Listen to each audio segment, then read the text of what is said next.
আপনি এইখানে? আমি কি সত্যি দেখতেছি? আপনি সত্যিই দেখছেন আমি এসেছি। আমার কাছে? আমার মাথায় তো কিছু ধরতেছে না। সমস্যা নেই, আমি ধরিয়ে দিচ্ছি। আপনার দুইটা কিডনির দাম কত? আমার কিডনির দাম দিয়ে আপনি কি করবেন? শুধু দুইটা কিডনি না, সাথে আপনার হার্টের দামটা একটু বলবেন। আমি আপনার দুইটা কিডনি আর হার্টটা কিনতে চাই। আমার এসব দিয়ে আপনার কাজ কি?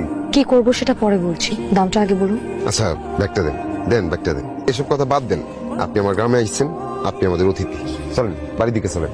মিস্টার রতন, আপনাকে আমার খুব পছন্দ হয়েছে। আপনি চলে আসার পর আমার মনটা ভীষণ খারাপ ছিল। আমি খুব ভেবেচিন্তে একটা সিদ্ধান্ত নিয়েছি। আমি আমার জীবনের বাকিটা সময় আপনার সাথে কাটাতে চাই, আপনার কথা শুনতে চাই, আপনার ভাবনাগুলো জানতে চাই, আপনার পাতার বাঁশির সুর শুনতে চাই। আপনার মনে হয় ভুল হইতাছে। আপনি হইলেন চাঁদ, আমার ঘরে তো চাঁদ রাখার জায়গা নাই। আপনি শুধু আমাকে আপনার ঘরে নিয়ে চলেন, চাঁদ তার জায়গা নিজেই করে নেবে। আপনি একটু বোকা আছেন। বোকা না হইলে টাকা আনতেন না। এই টাকা তো আমি নিতে পারবো না। ধরেন। মিস্টার রতন,